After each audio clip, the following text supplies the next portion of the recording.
Today I'm going to talk about just give you a historical overview of Islamic, the development of Islamic civilization and the different peoples who played a principal role in that, and the principal political dynasties that came into being and eventually disintegrated. In other words, their rise and eventual fall. I won't go into a lot of the causes in terms of the internal dynamics of their fall, or in terms of the formation, the events that led to their formation. But I'm just trying to give you an overview of just a broad overview of Islamic history. As we know, Islamic history begins with the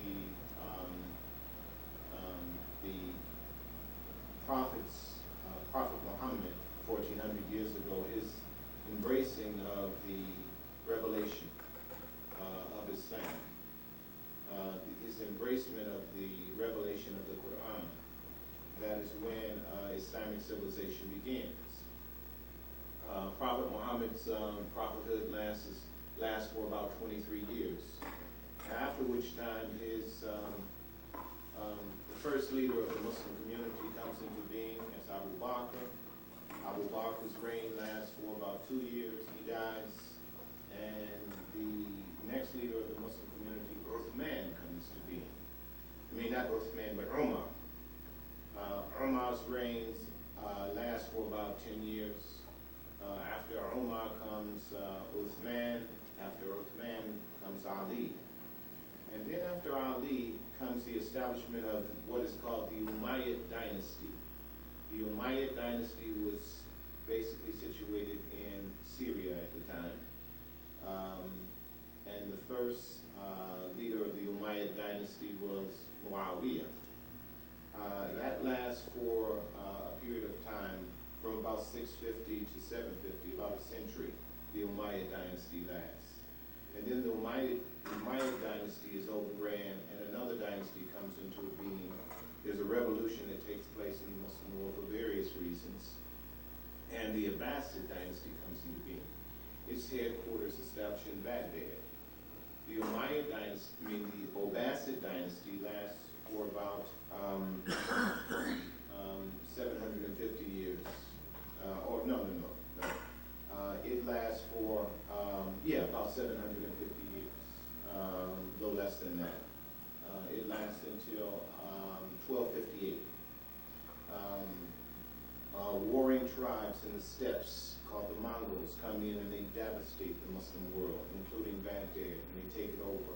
And in 1258, the universal caliphate, the universal political order that is accepted by all Muslims, comes to an end. This is the clear transition in history, a clear indication or a clear differentiation between a political system that existed up until 1258, that all Muslims in the known world at that time accepted. The Abbasids, the Umayyads, and the four what are traditionally called rightly guided leaders in terms of the Muslim community and Prophet Muhammad.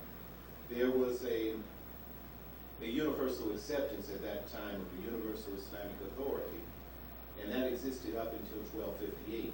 With 1258, we have the Mongols come in, they sack the Caliphate of Baghdad, they devastate a lot of the Islamic lands. They eventually convert to Islam.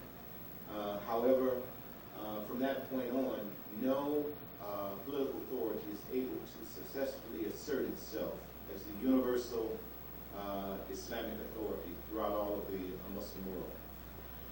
You have petty kingdoms that come up at this time. And you have the rise of what are called Muslim states throughout the Islamic world at this time. And I'm going to principally talk about one of them, and that is the rise of the Ottoman state, which is basically of Turkish descent.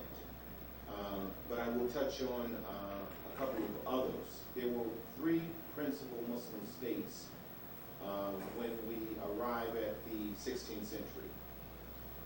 About midway in the 16th century, you have the establishment of three Muslim states. One is the Ottoman state. The other is the Safavid state that was established in Iran. In present-day Iran, what was then called Persia. And the third state that was established was the state that was established in what was northern India at that time, the Mongol state, established by Babar, who comes out of Afghanistan, was able to establish a state in northern India. Most of what is recognized in terms of the accomplishments of that state was accomplished under his son, Akbar I. Akbar I is the one who commissioned the building of the Taj Mahal in honor of his wife, who died, who he loved. So the Taj Mahal, which is known as one of the greatest architectural wonders of the world, was principally a mausoleum, initially, for the wife of Akbar I, who was the son of Babar, who comes out of Afghanistan and established the northern Indian state there. These were the three principal Muslim players on the scene in the world in terms of the 1600s. I mean, in terms of the 16th century. We're talking about 1500, 1520, 1550, around this time. A lot of these Muslim states were established in the 1520s, particularly the Safavid and the state of the Mongols. The Ottoman state comes as a consequence of the Mongols leaving that region and leaving the region that is known as the steppes, or that area of land in Asia Minor, near modern-day Turkey, and going along the spice routes from Samarkand and some of these other places. A number of tribes fill this gap between what was ancient Byzantium and what was ancient Byzantium. Excuse me.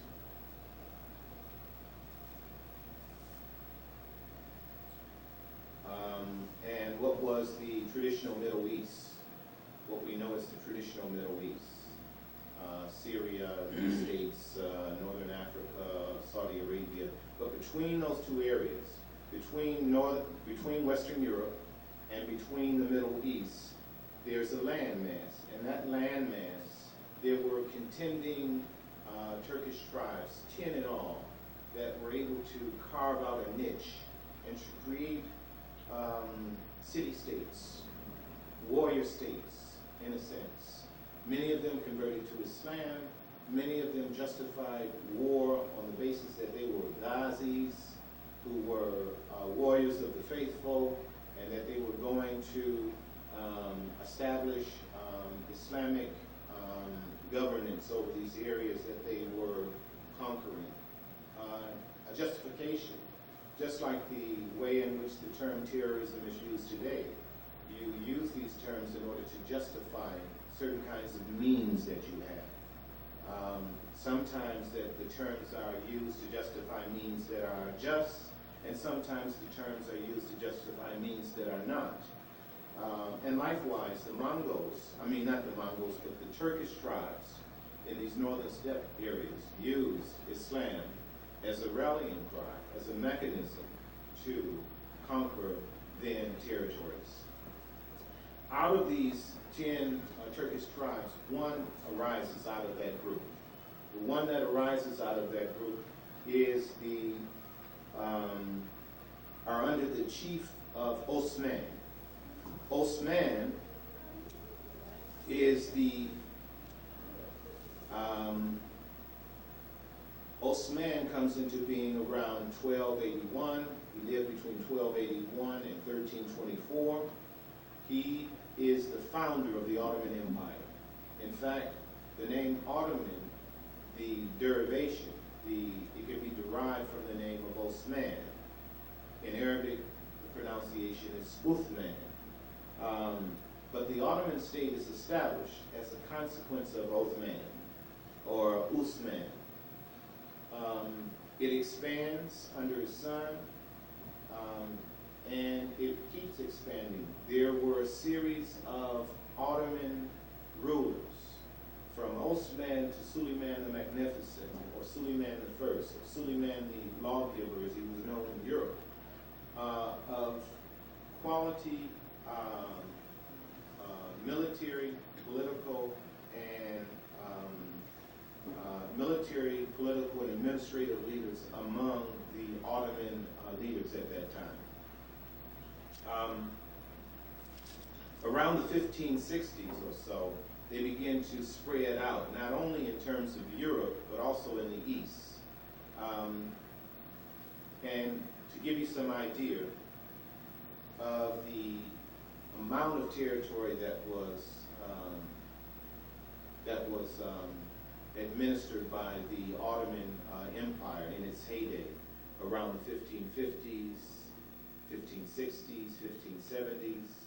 The Ottoman Empire was the largest known empire to have existed in history, as far as I'm known. Geographically, it is one of the largest empires in terms of its diverse population, in terms of the various language groups that existed within its domain, in terms of the kinds of political and economic systems that they had operating under their domain. It was one of the largest empires in terms of the known world. Its geographical expanse was larger than the Roman Empire in its heyday. It was larger than the Byzantine Empire in its heyday. It is one of the largest. The city of Constantinople, which was conquered by the Ottomans in 1453, the city of Constantinople was one of the largest cities in the known world at that time. Its inhabitants numbered 500,000 people. 500,000 inhabitants in the 1540s and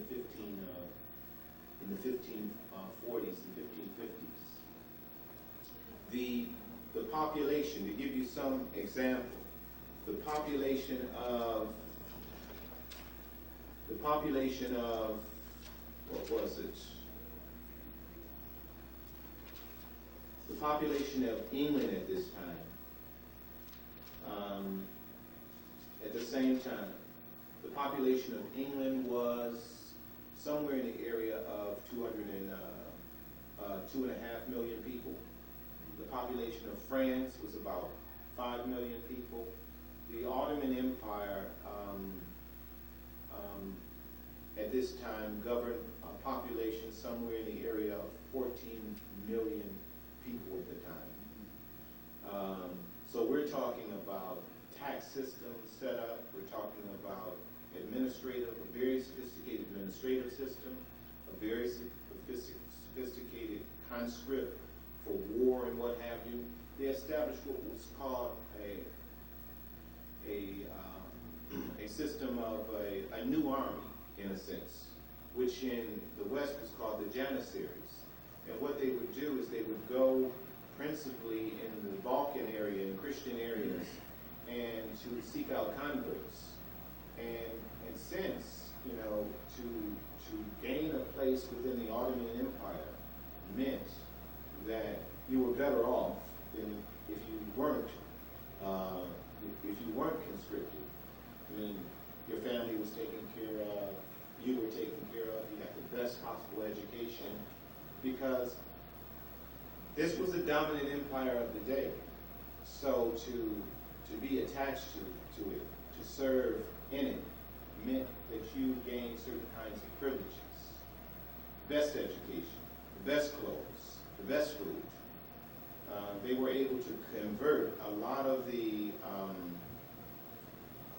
they were able to get conscripts from a lot of the Balkan states, Christian Balkan states, into the Janissaries. And they were trained from very young age in the arts, in the sciences, and also in terms of, and then from there they would be channeled into whether it was, if they had any kind of academic predilection, they would be channeled in that area. If they were military astute, they would be channeled in that area. If they had certain kinds of cultural and artistic gifts, then they would be channeled in that area. To give you an example, the gun caster for the Ottoman Sultan who sieged Constantinople in 1453 was a gun caster from Hungary. Hungary at this time was one of the dominant Christian areas in Europe. You had Hungary, and you had Constantinople, the city of Constantinople. Those were the two main centers for the most part in terms of Christendom at that time. The Latin West only comes late as a consequence of the waning powers of Constantinople and Hungary. Then the Latin West comes up in terms of Greece and Rome and these areas. And that was really a consequence of the Crusaders coming in, sacking Constantinople in 1204, and the inability of the Byzantine Empire in its long wars with the Persians during this time, its inability to really reconstitute itself, to reconstitute its power. And this really created a power vacuum for the Turkish tribes to come in this area and to eventually gain a political foothold and to eventually gain dominance. To give you some idea of the Ottoman Empire in its heyday, I'm going to quote, "The tide of conquest continued. Under Selim's son, Suleiman, known in the West as Suleiman the Magnificent, 1520 to 1566, the Ottoman Empire reached its greatest extent, stretching from Budapest to Basra, from the Crimea to Cairo, and from Algiers to Arabia. It covered 1 million square miles, and its capital, Istanbul, was by far the largest city in Europe, with 500,000 inhabitants. An inscription of 1538 found in Romania gives some indication of Suleiman's power. Quote, this is the inscription: "I am God's servant and sultan of this world. By the grace of God, I am the head of Muhammad's community. God's might and Muhammad's miracles are my companions. I am Caliph in Mecca and Medina. In Baghdad, I am the Shah. In Byzantium reigns the Caesar. And in Egypt, the Sultan, who sends his fleets to the seas of Europe, North Africa, and India. I am the Sultan who took the crown and throne of Hungary and granted them to a humble slave." In fact, they sacked Hungary. They sacked Constantinople. This would be comparable to today, someone coming in and sacking New York and LA and establishing people to take over in their place. At the same time, what you have to realize that's going on in Europe at this time is that you have the rise of these states in Europe, but these are basically city-states or strong monarchies. You have the rise of the Spanish, you have the rise of the Dutch states in the Netherlands. You have the rise of the Austrian-Hungary Empire at this particular time. And you have the Prussians and the Russians and what have you coming into their own being at this time. But these states were not unified against the Muslim states, nor were the Muslim states unified in themselves against the Western states. But unlike the situation that existed in Europe in the time, the situation that existed in the Ottoman Empire, one, you had an official religion, you had a governing elite. The Ottoman centralized authority. You had a centralized bureaucracy. You had a systematized tax system and law system that was established by Suleiman. Suleiman established a very intricate law system throughout all of the Ottoman Empire called the Qanun. In law, in Arabic, it means law, but in Europe, he was known as the lawgiver. They called him Suleiman Qanuniya, or Suleiman the lawgiver, or Suleiman the magnificent. Petitions came from European heads of state, monarchs and what have you, to assist them, pleading for assistance in their wars or conflicts with their neighbors. In fact, a monarch of France pleaded Suleiman that he would send troops in his aid in order to fend off his rivals. And Suleiman granted that. And that particular monarch was able to rise into power as a consequence of that. And this happened a lot at the time, that the prowess, not only the intellectual, artistic, and military prowess of the Ottoman system was recognized throughout all of Europe. It was sought, its assistance was sought in international relations, in military skirmishes, in finance, and whatever. So, at the same time in Europe, you have these fragmented states. We're not very strong, we're not unified against an external threat in terms of the Ottomans, and rivalries among themselves. And this continues for some time. These rivalries continue right down into the First World War that exists. One of the things that happens when you have the rise of Bismarck, you have the rise of Bismarck in Germany in the 1850s, and you have the rise of nationalism in the 19th century. The rise of nationalism coincides with the birth and rise of Bismarck, one of the greatest statesmen in Europe.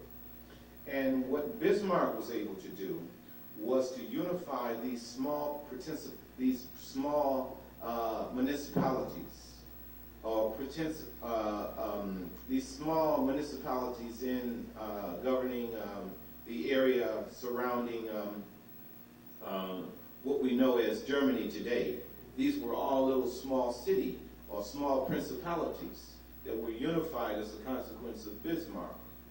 And Bismarck was not only a smart statesman, he was a smart international or diplomat.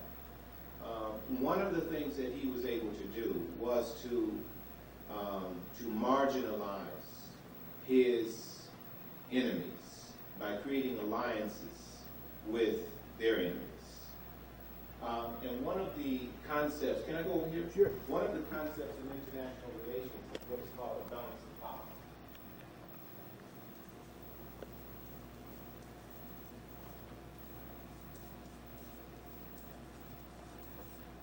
A balance of power.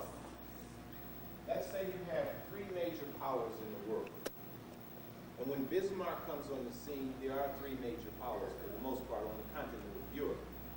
And we're talking about around 1850, 1900, right?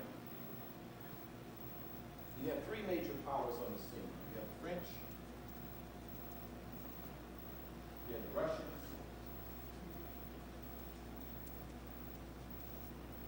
and you have the Germans.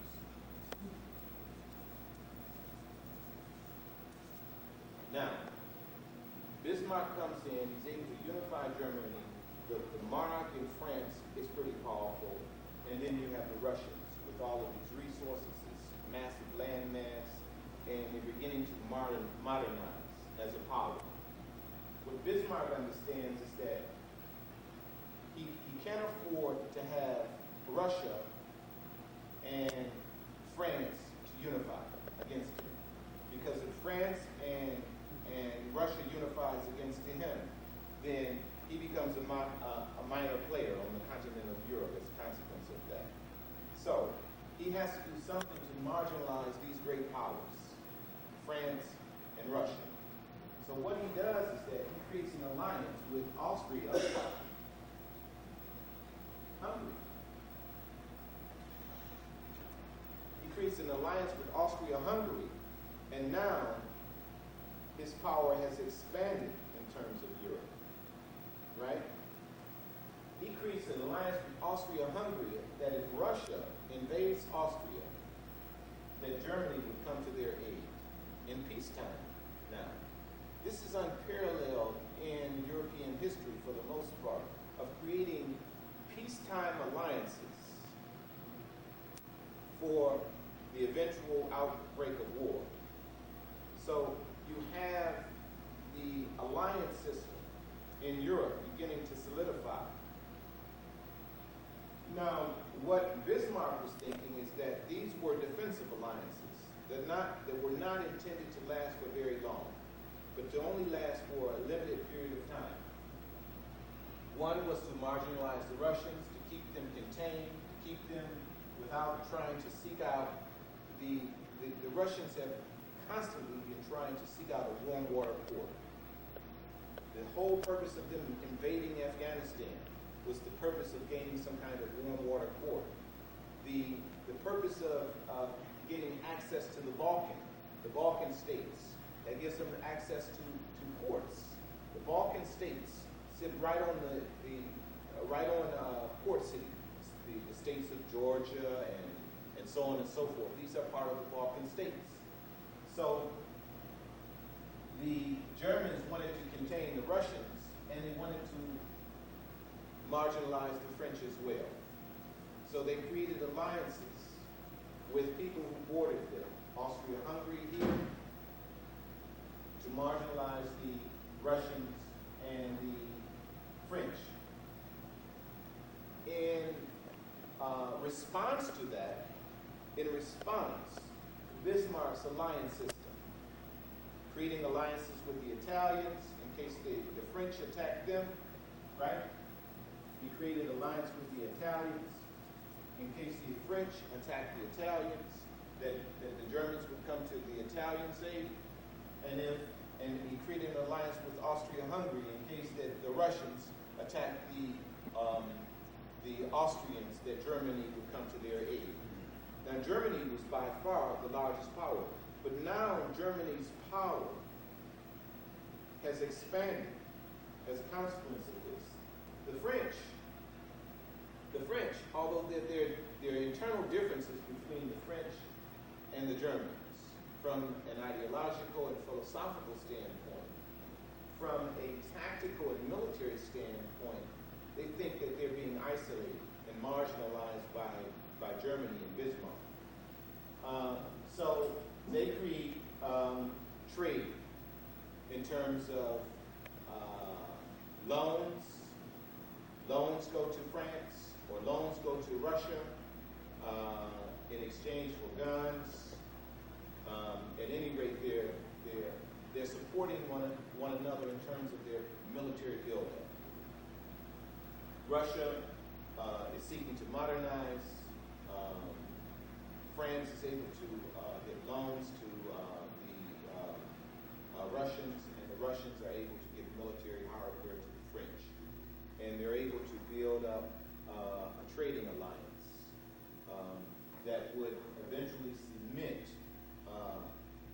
over a period of time into something much stronger. And this is the basic configuration of the power alliances that exist prior to the World War I. You have the alliance system that has been established between the Germans and the Italians, the Germans and the Austrian-Hungarians, and the alliances that have been established between the Russians and the French. Now you have the British, right? But the British Isles are separated from Europe, right? They're insulated to an extent. And British interests extend all over the globe at this time. You have the expression that the sun never sets on the British Empire. Germany begins a massive buildup in terms of military buildup in terms of its army, in terms of its navy, its industries began to industrialize as this time begins to go on. And Germany was one of the last states to industrialize. The consequence of that is that its industrial capacity was much greater because it was able to access technology that was much more sophisticated since it industrialized much later. Moving back to the Muslim sphere of influence, you have basically the three Muslim states: the Safavid state in Iran, the Mongol state in northern India and Afghanistan, and the Ottoman Empire that expands over this vast territory. And principally, what we're looking at is the Ottoman Empire. Now, if we look at the Ottoman Empire by 1500, the world of Islam was culturally and technologically more sophisticated than Europe. There's no question about it. In terms of, to give you some idea, the cities were well lit. The cities were drained. The cities, some of them had universities and libraries, and beautiful mosques. If you look in the area of mathematics, Muslims excelled or were superior. If you look in the area of medicine, Ibn Sina's medical manual was used in Europe down to the 1650s, right? It was the standard medical text in Europe down to the 1650s. So it gives you some idea in terms of map drawing. Muslims were dominant. This whole notion of the world being flat, that long ceased to exist in the Muslim world. This is how European explorers were able to come to the conclusion that they could go out, they could venture out, and they weren't going to fall off the edge. You have to realize that Columbus, you see, Columbus is is a patron of Ferdinand and Isabella. Ferdinand and Isabella are the ones who come into Spain and conquer it in 1492, right? Spain is one of the cultural jewels of the civilization of Islam. This was a Muslim state. The southern part of Spain was Muslim territory. The Muslims lived for very long years, where universities were, where the cities were well lit, where mosques, where beautiful mosques were built. So it was through this cross-fertilization that took place in the context of Spain that Europe was able to gain access to a lot of this information, a lot of this knowledge. And it was a consequence of that. Gun casting, lighthouses, horse breeding, you name it. The Muslims enjoyed a superiority. And it existed for almost 1,000 years. For almost 1,000 years. But something was very rotten to the core in terms of the Ottoman system. You see, an Ottoman sultan could cripple the Ottoman bureaucracy like no monarch in Europe could. An incompetent leader could cause the wheels of the administration to come to complete stop almost. That could never exist in Europe. They didn't have the kind of organization, the kind of bureaucracy, the kind of unified authority that existed within the Ottoman Empire.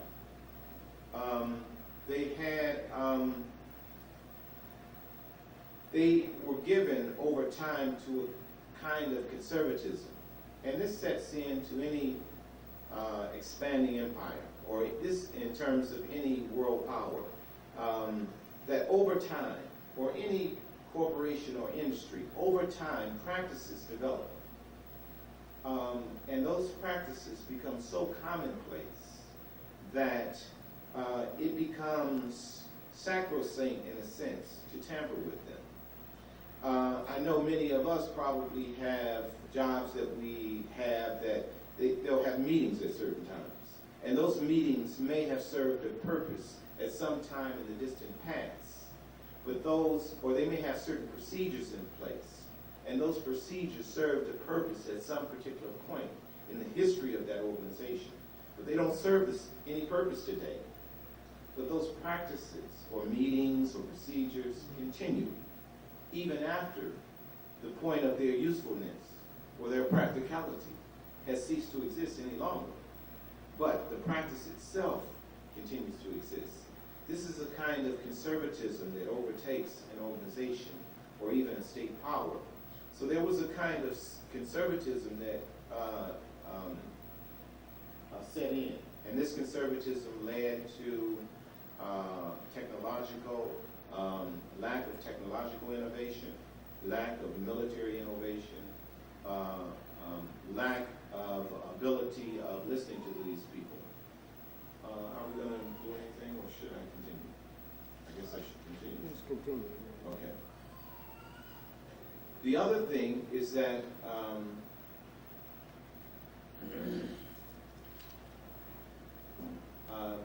there were external enemies, and those were the Europeans. The Europeans, as the Ottoman Empire began to get weak as a consequence of its inability to deal with the need for creativity, the need for innovation, the need for technological and military innovation. As it began to get weak, the emergence of incompetent sultans within the Ottoman Empire and their inability the problem of succession was a serious problem. The whole idea of who would become the next leader in the event that the present leader died, how was the next one to succeed? If there were contenders for power, I mean, if he had 5 sons and the eldest son was the next one to succeed, what would happen if there were contenders for power, and there were, and some of them were executed, some of them killed their relatives, and this was very prevalent throughout most of the monarchies of the known world at that time. The external enemies of France and Russia and Italy,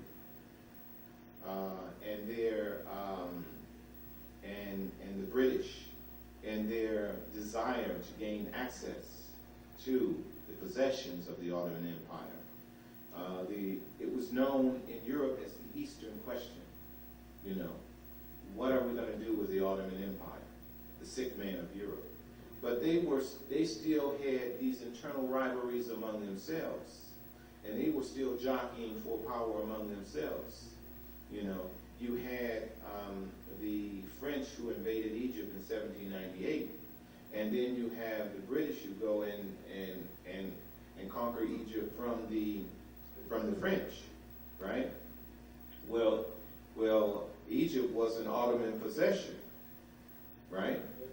So, but Egypt gave them access to the trade routes in India, and that's why Egypt was a jewel, because it gave you access to those spice routes, right? And the British didn't want the French to have it, so the British went in and they conquered Egypt from the French. So you had these internal rivalries that existed. And then you had the character of the whole system itself. The Janissaries became, in the initial stages when the Janissaries were, and this was the military core, the military system, in the initial stages they would recruit these young boys, they would train them in the arts and the sciences, and they would gain their position within the military. Those who went into the Janissaries, they would gain their position in the military, and then they would go out and they would fight frontier wars in order to expand the borders of the empire. However, they didn't marry among the indigenous population initially. In fact, a lot of them didn't get married as long as they were in service. And this created a kind of esprit de corps that didn't exist among other military units. You see, one of the things that breaks down esprit de corps in terms of a military machine is for that military machine to have sensitivities in terms of the indigenous population that they're conquering, right?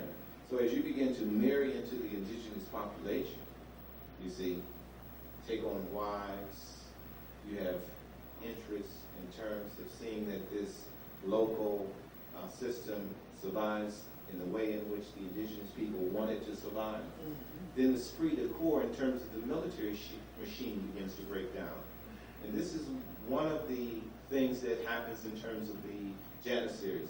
The other is that internal interests become solidified.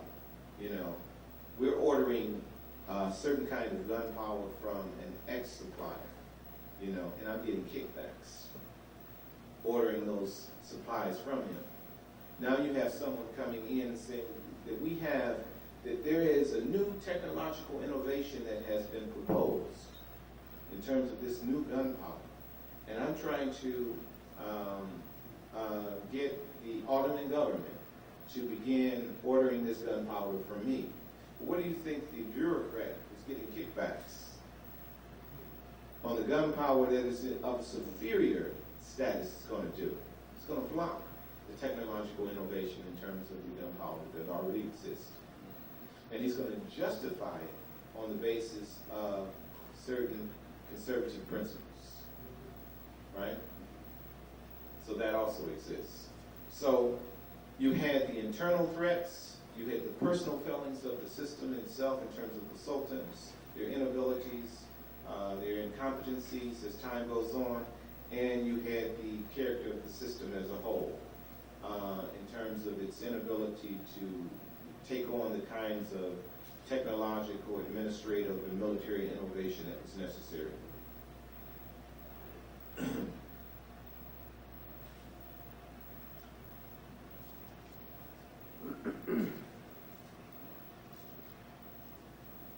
So,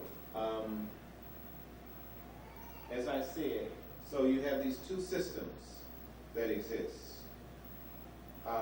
Now, the system in Europe, what it facilitated in terms of its decentralization that existed in Europe, the level of decentralization, the level of anarchy in a sense, the level of unsophistication, it allowed markets to develop unregulated, uncontrolled. It allowed commerce to flow in between the different municipalities without high tax burdens and what have you. It allowed individuals to come up with very innovative and creative ways for not only trade, but also it allowed a certain level of freedom that didn't exist in some of the centralized systems that existed in the Muslim world. Getting back basically to the political order, this is the political map in terms of prior to World War I. The political map looks something like this. The Ottoman Empire is basically weakening as a consequence.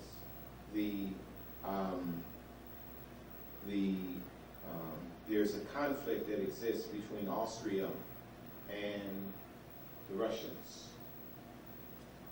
And the conflict that exists between the Austrian and Russians brings the Germans in terms of the alliance system.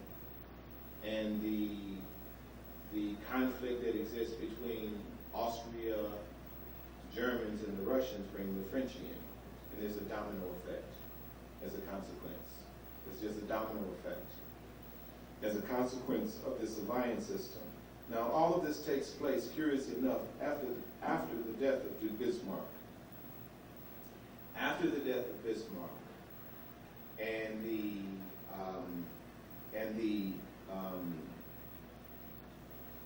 and what I should say, the imperialistic aspirations of the new German government under Wilhelm II scares the Europeans, scares the rest of the Europeans. Because by this time, the power of Germany, in terms of its alliance with Austria, has grown substantially. Not only that, its military might, in terms of its navy and its army, is unparalleled in terms of Europe. It's more modern, it's more sophisticated, its productive capacity is much larger than the rest of Europe combined.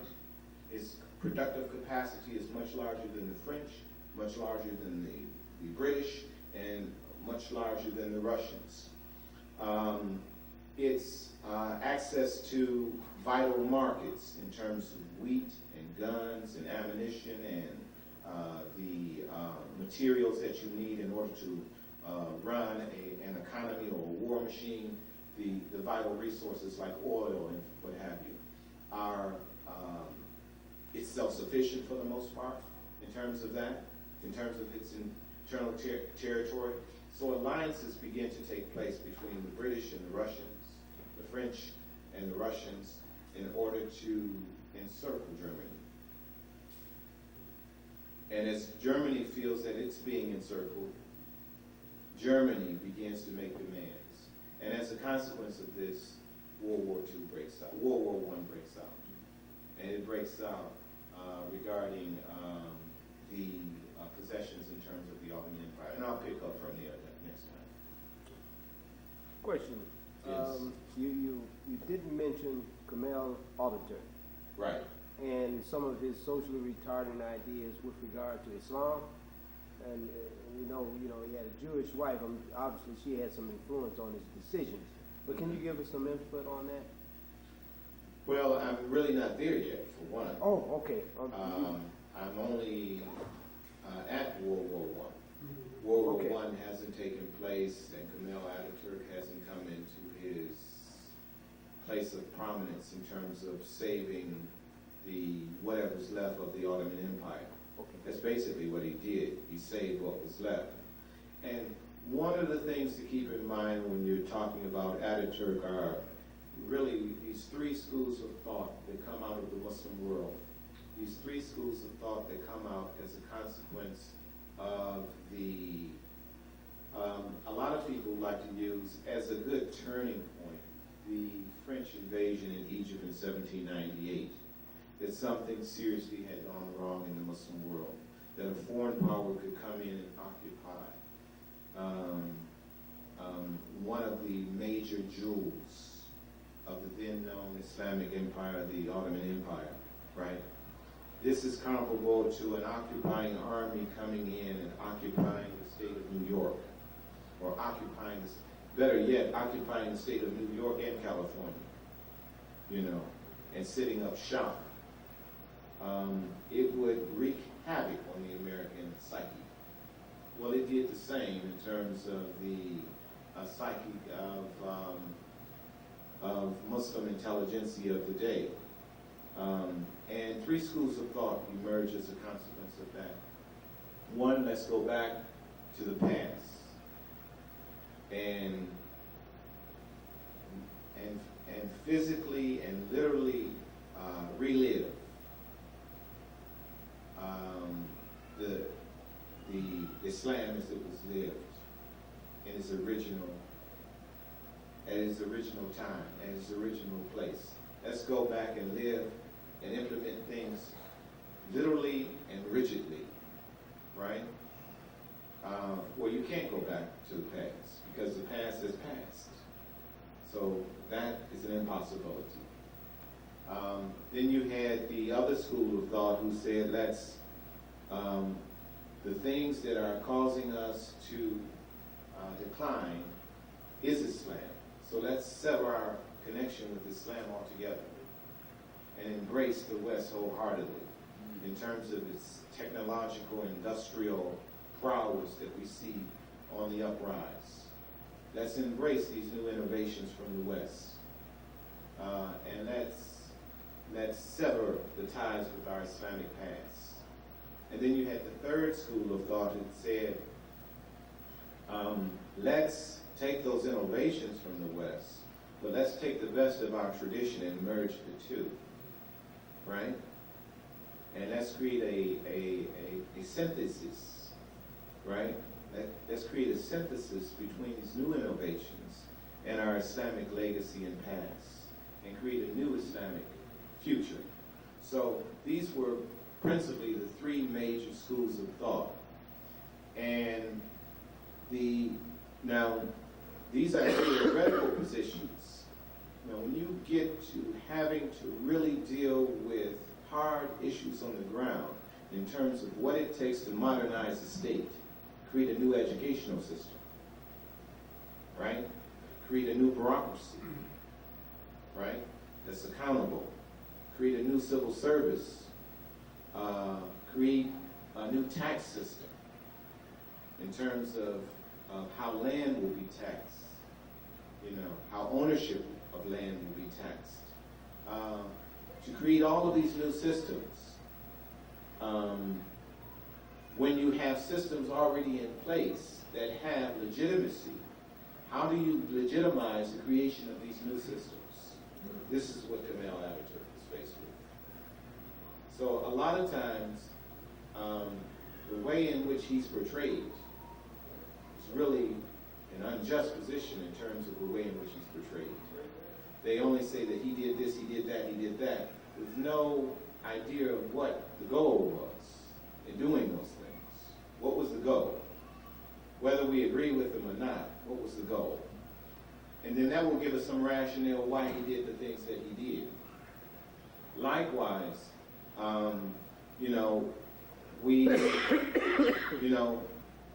these horrendous acts that these people did, these people who ran into the World Trade Center, these are truly horrendous acts.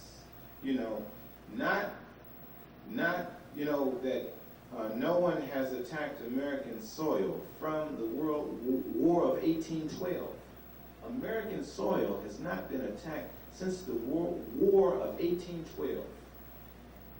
Now, that's a very, very long time, and that really shook the American psyche, an event of that magnitude and of that level of irrationality.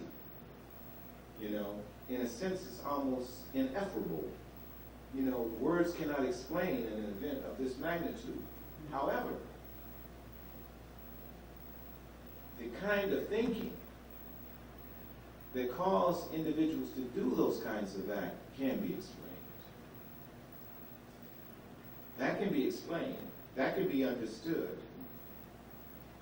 The rationale, and not this rationale that, that they're against America, freedoms, and they're against our values and all of it. This is hockey pock, or whatever you call it. This has no relationship in reality. This has no basis. This is not why these people operate like that. And those who put out those kinds of ideas either are too ignorant to know, or know and are putting out false information. There are certain rationale that led individuals to do that. And those are the things to know. What are the kinds of rationale? What are the kinds of circumstances? What are the kinds of policies, maybe, that we have instituted in the world that have led to these kinds of situations? Assalamu alaikum wa rahmatullah. Who was the head of the Byzantine authority at that time? I heard that Rome and the Ottoman Empire, which one was either one of them the head of that Byzantine? When they the head of the Catholic Church at one time? No, Byzantium, you see, you had what are called an Eastern,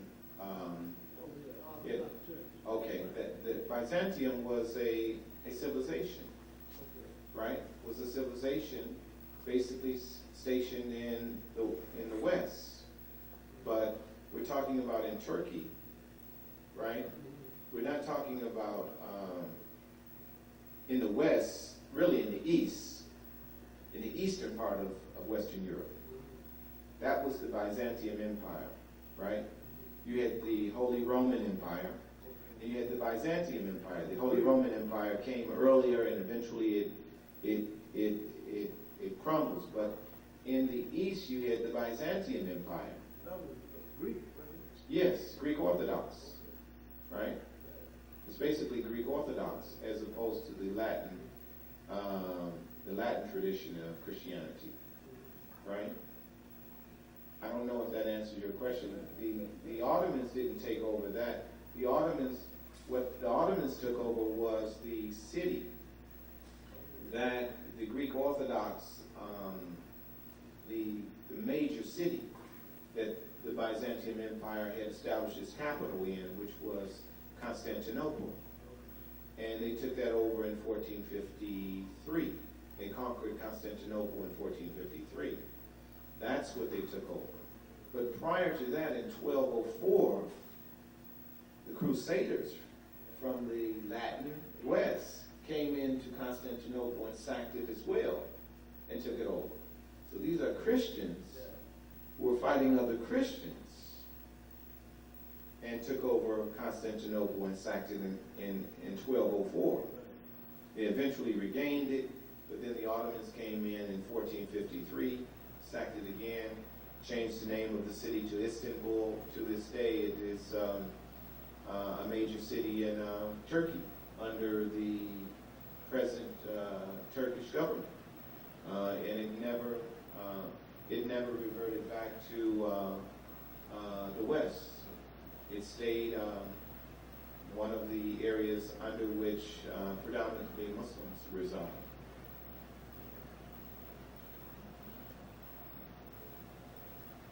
Maximus Komnenos, what year was, now, I understand that the Latin West and the East, they were unified, wasn't it, with regard to Christianity and the Crusades under Maximus Komnenos? Or how did that work? Well, to be very honest with you, I don't know. The Latin West and the Greek Orthodox were never unified. I don't know, when I say I don't know what role Maximus played. I don't know enough. I know they had a fear of the Muslims in the East, and that was the impetus, I understand, by a lot of writers say that was the impetus for them to unify. They had a lot of, that's, in fact, that goes on even today, between right. the Greek and the Latin. They're still divided. But with regard to the Muslims, because of the Muslims, they would point, they say, well, now this is why we should come together under the Crusades against the Muslims. It seems like every time I hear somebody write about that. No, that's not true. That's against not the true. Islamic threat or whatever. No, that's not true. The Crusades happened in the 11th, 12th century. That's when the Crusades take place. 11th, 12th, and 13th century. The last crusade the first crusade was it 1099? Huh? 1099. The first crusade starts in 1099. You have to have some understanding of what was operating in Europe at the time. Crusades are basically a European production. It has nothing to do with the Muslim world as such. The Crusades the Europeans were in the Dark Ages. Dark and in desperation. Large populations and small areas of land in order to feed that population on. They basically had a crisis on their hands because they had an exploding population, and they